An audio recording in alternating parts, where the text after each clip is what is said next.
अस्सलाम वालेकुम नाज़रीन, मैं हूं आपकी मेज़बान अरूबा आसिम और प्रोग्रेसिव रियल एस्टेट के प्लेटफॉर्म से आपसे मुखातिब हूं।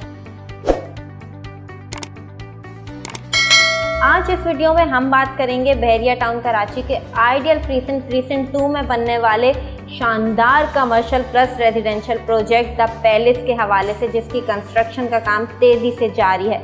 आपको हमारी स्क्रीन पे द पैलेस के कंस्ट्रक्शन के मंजर जो है विजिबल हो रहे होंगे और आप देख रहे होंगे कि किस ज़ोरों शोर से यहाँ पे तरक्याती काम जारी है। वाज़ेह रहे कि ये एक छोटा प्रोजेक्ट है जो 3 साल के आसान इक़साद पे इन्वेस्टमेंट के लिए मैसर था और ये 100% सोल्ड आउट हो गया है। अब इसी मॉडल पे अगर आप दूसरे प्रोजेक्ट में इन्वेस्ट करना चाहते हैं तो progressive real estate and builders आपके लिए लेके आया है द रॉयल पैलेस, जो प्रीसेंट 2 में कायद कमर्शियल पे बन रहा है, जिसमें आपको 1 बेड 2 बेड और 3 बेड अपार्टमेंट्स मिल रहे हैं 3 साल की आसान इक़साद पे।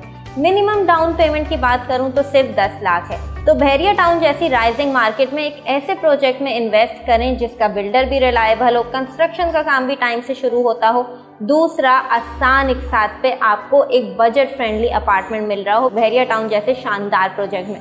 तो अभी नीचे दिए गए नंबर पर हमसे राब्ता करें और मज़ीद तफसीलात के लिए नीचे कमेंट करके बताएं कि आपको हमारी ये वीडियो कैसी लगी। तब तक मैं अपनी होस्ट को इजाज़त, अल्लाह हाफ़िज़।